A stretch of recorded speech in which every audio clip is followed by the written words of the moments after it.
1, 2, 3, 4. I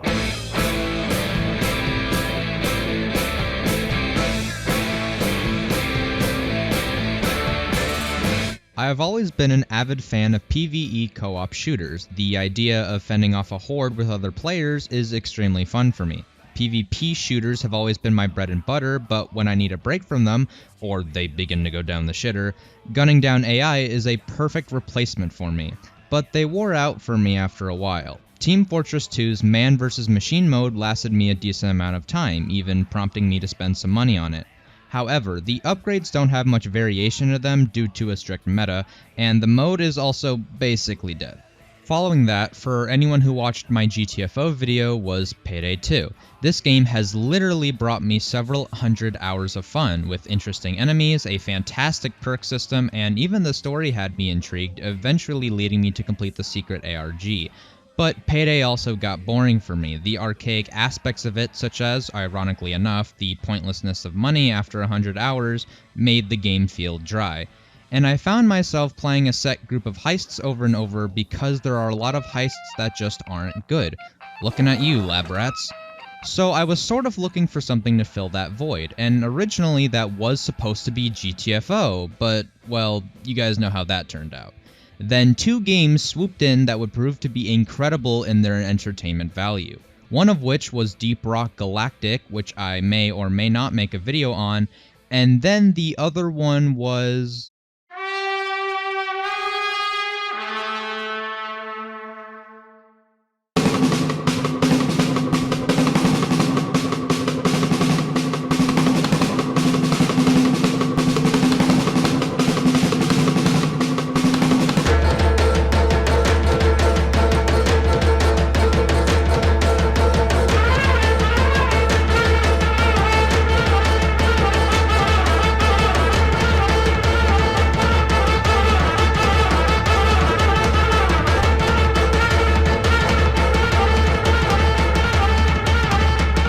Left 4 Dead. This game is absolutely insane, and deserves all of the critical acclaim it received and continues to receive. Valve and Turtle Rock Studios have created a masterpiece that has given me and millions of others thousands of hours of fun.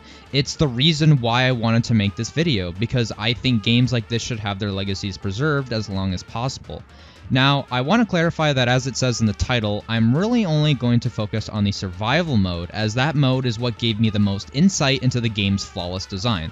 Don't get me wrong, the campaigns are fantastic, the uniqueness of each map, the chaos created by the AI director, and of course the hilarious voice lines from the survivors go a long way to make them great and replayable. If the laws of nature allowed it, I would bear that man's children. But personally for me, survival mode is a separate beast from the normal campaigns and how they play out. The idea of moving from point A to point B is vastly different than the idea of surviving as long as you can in a given area. Not to mention there are already plenty of videos that discuss Left 4 Dead's good design using the campaign, since that is the central game mode. Given that there aren't really any videos that discuss the design aspect of survival mode, that's a niche I'm happy to fulfill. So without further ado...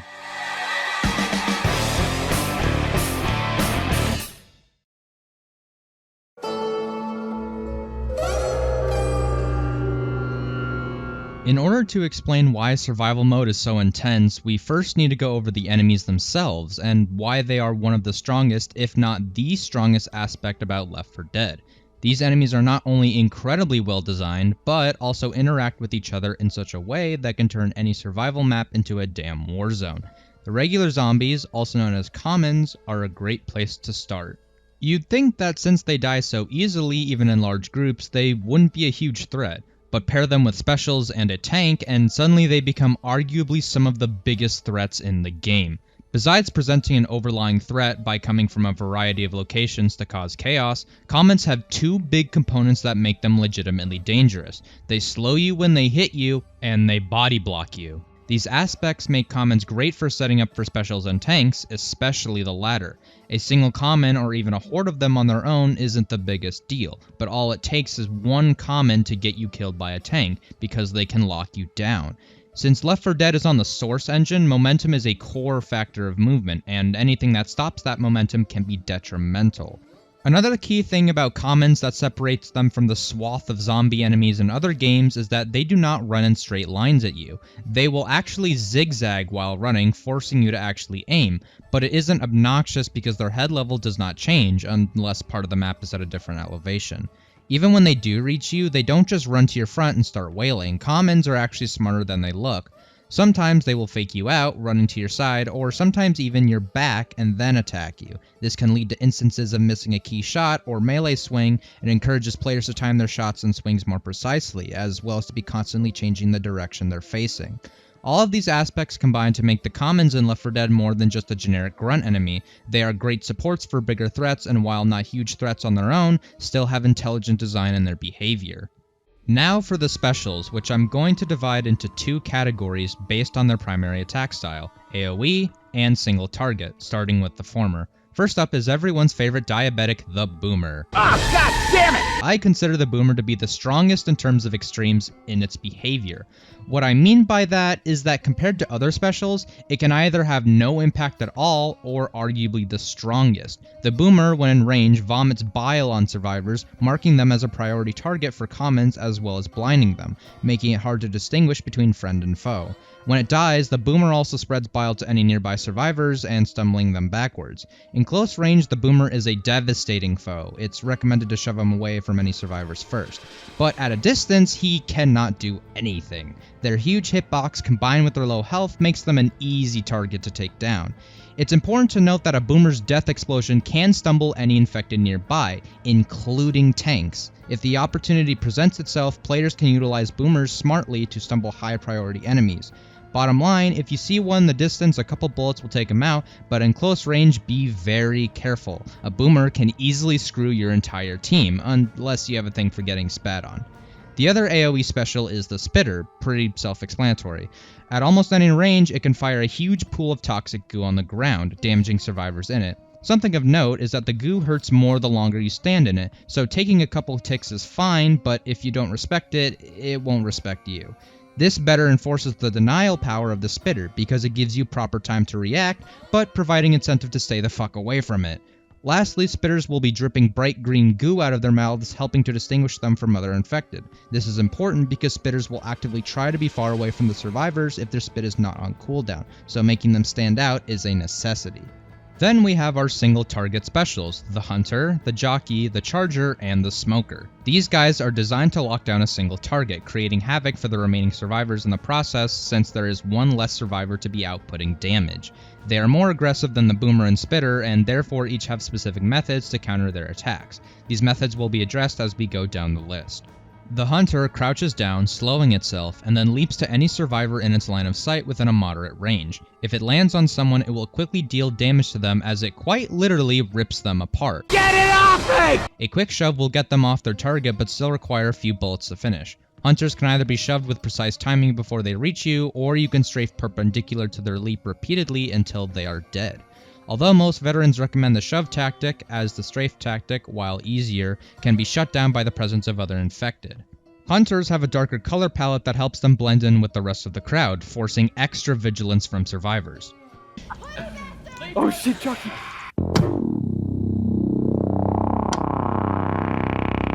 Jockeys, rather than straight leaping at you, will get closer to you and then jump in an arc onto your head, attempting to have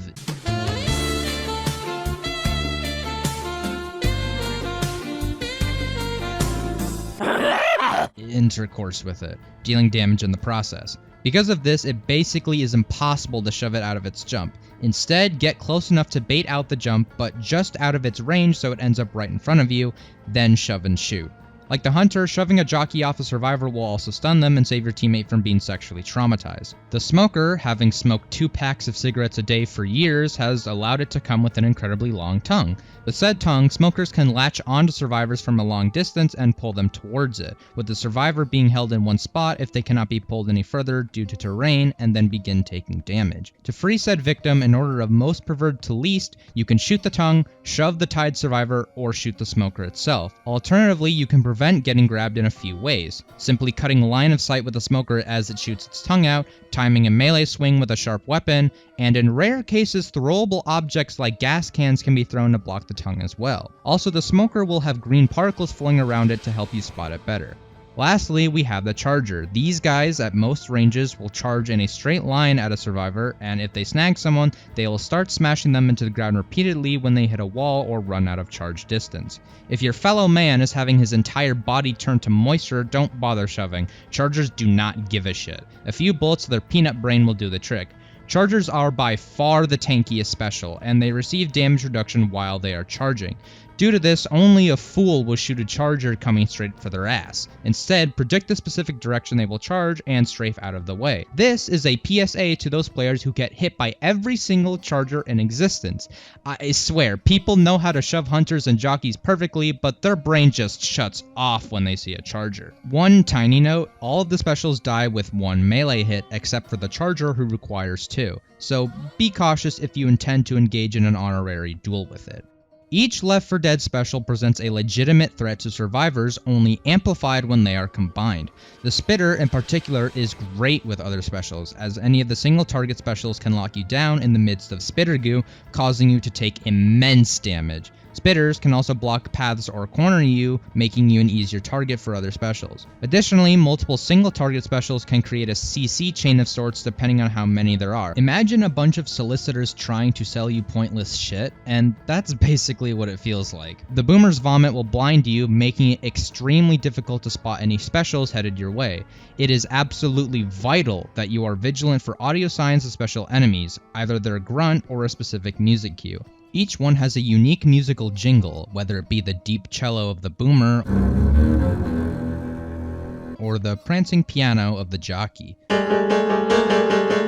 It's because of each special being a unique danger, as well as the interactions with each other, that makes Left 4 Dead's combat loops so intense and chaotic. In survival mode, the longer you go, the more specials spawn, and after a few minutes, specials will almost always be at their spawn cap, adding even more to the chaos. But of course, there is quite literally an elephant in the room we haven't addressed yet. What's the Left 4 Dead experience without the big man himself?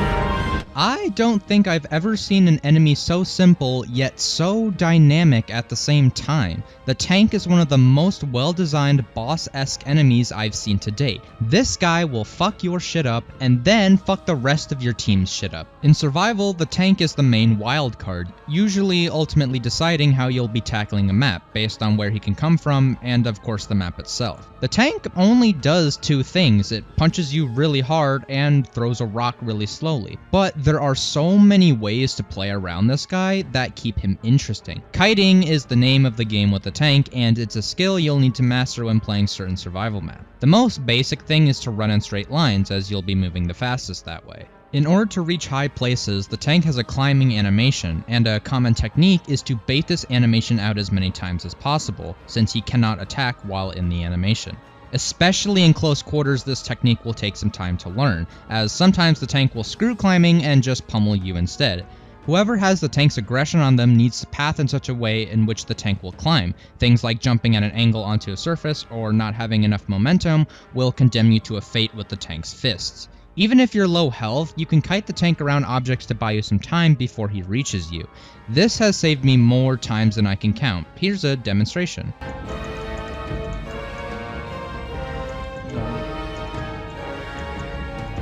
Go around the wall, go around the wall, go around the wall, keep going around the wall, keep going around the wall, keep going around the wall.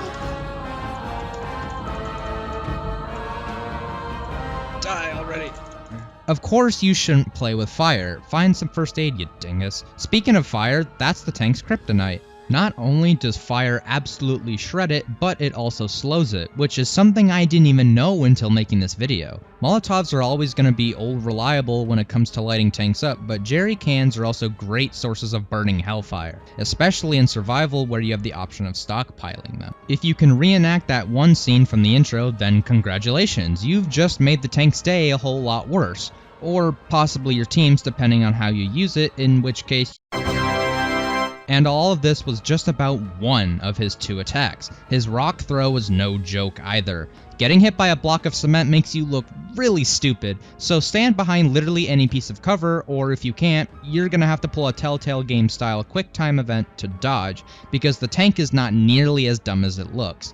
It can predict you surprisingly well, and even veteran players may find themselves kissing the pavement at times. Sometimes it'll predict a sidestep, and other times it'll see through a fake sidestep. Yet another skill the tank requires is just dodging its rocks due to how capable his precision is. Hell, even certain objects can give you false hope. They might look like they can block a rock, but they are either just barely not tall enough, or they don't actually have collision. A minor counter to rocks is just shooting them, but you'll only be doing this at mid to long ranges, and at that point dodging is just better. Unless you happen to be the fastest shot in the West with a sniper. It's honey. Uh-oh. The tank technically does have one more attack. They can hit extremely big objects like cars, dumpsters, and logs that will incapacitate any survivors that get in their way. Thankfully, these hittable objects are not common in survival, but when they are, make sure you're prepared. One final note is that once an object has been knocked by a tank, it will despawn after a while. All of the infected come together to create such a chaotic yet cohesive experience that is one of the few truly cooperative environments in existence. Survival is a fuckfest, and it's up to you to make sense of it. In survival, the infected force you to have target prioritization, situational awareness, near flawless aim, a good reaction time, the ability to spot specials amongst a crowd, and carpal tunnel. Now that we've established why the infected of Left 4 Dead are anything but ordinary, let's discuss the maps you'll be holding out on as long as you can as you wait for the inevitable sweet release of death as a zombie in a tank top humps your face.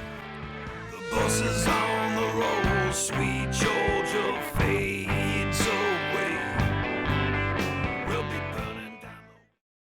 With the fairly recent Last Stand update, there are now 43 total survival maps from both Left 4 Dead 1 and 2 campaigns. These locations are often big areas or areas with crescendo events from the corresponding campaign that are suitable for the infinite nature of survival.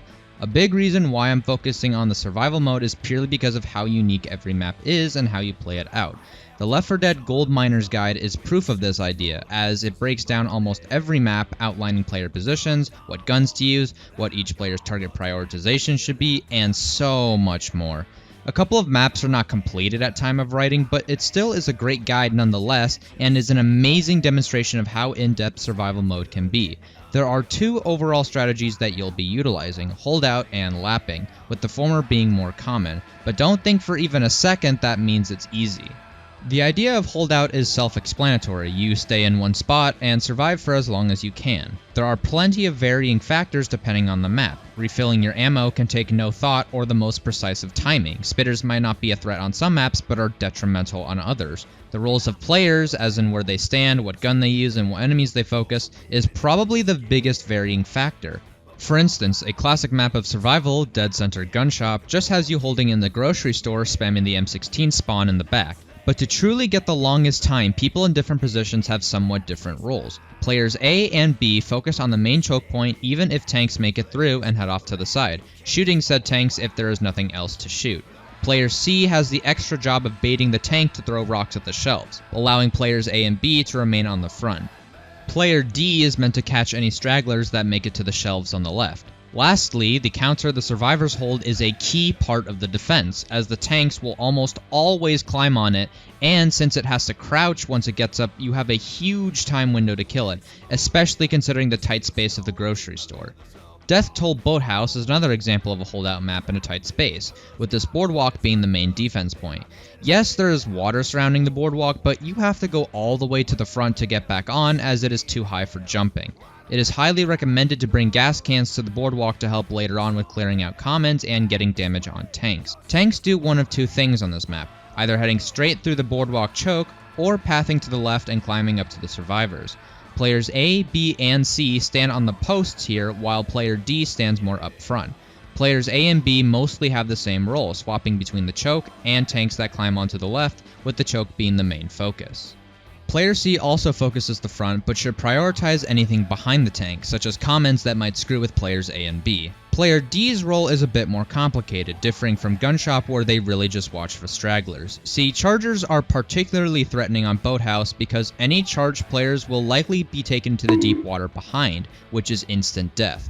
Player D's job is to bait chargers with certain positioning so that they end up charging off the map, or at least into the boardwalk itself. They are also responsible for tossing gas cans that your team presumably stored up, as well as picking off specials. Spitters and smokers should be the primary focus as you are holding a tight space, so these two are particularly dangerous. These two maps alone differ immensely in terms of how you play them out, yet they both follow the same concept of holding a tight space. Boathouse has a lot more area to cover, but you have more time to react as the infected spawn further away. Gunshop is the reverse. You only have one area to watch, but it is a very small one, so players need to be more efficient with their shooting.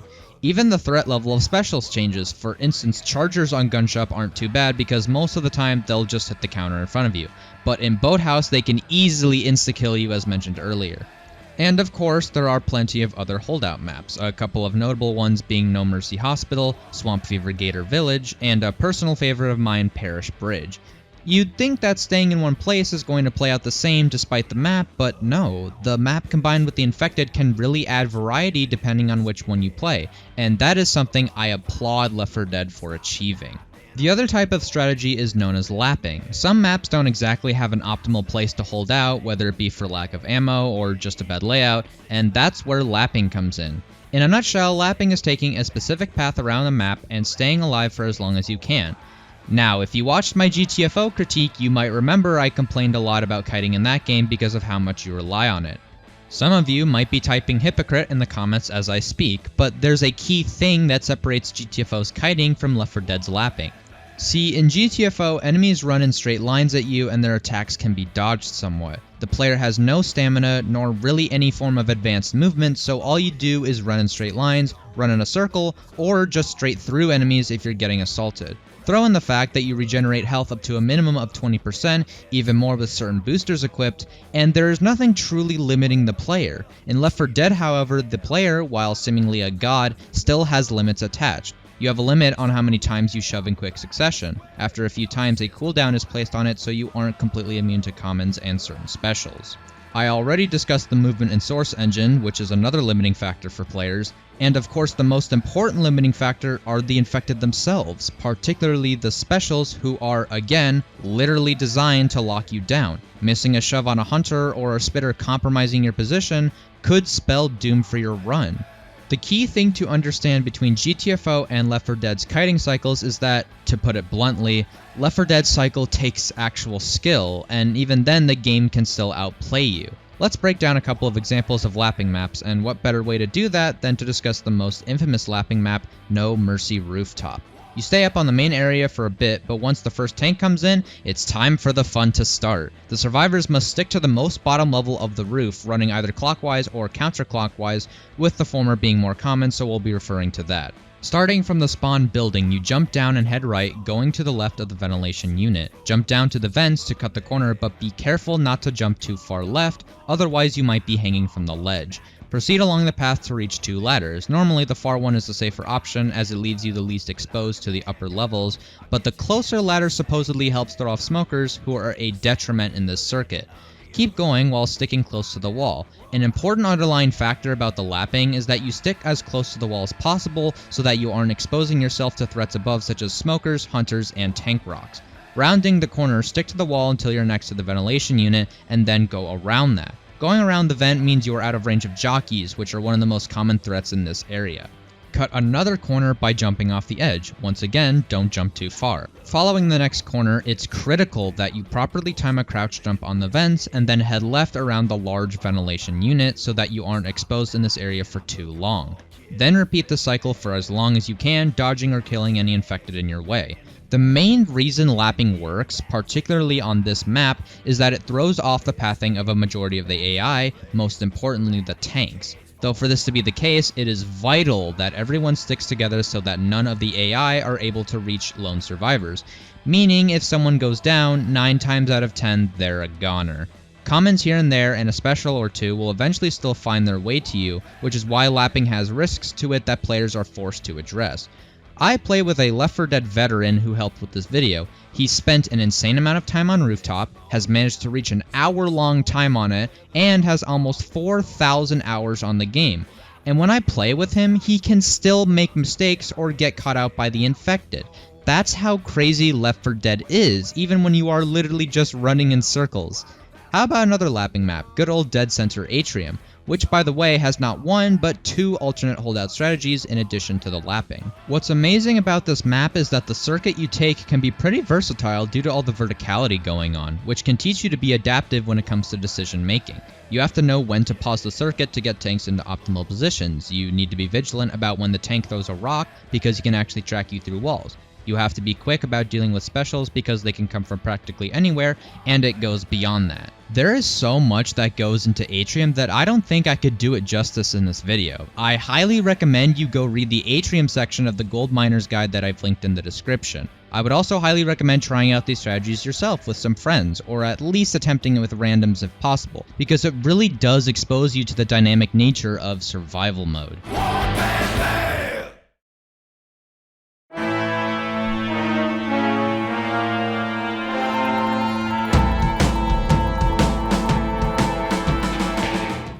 Overall, with survival being based solely around two different strategies, it's phenomenal how Left 4 Dead's design makes them so dynamic. The enemies, the maps, and the movement all mesh together to create one of the best horde shooter experiences in existence.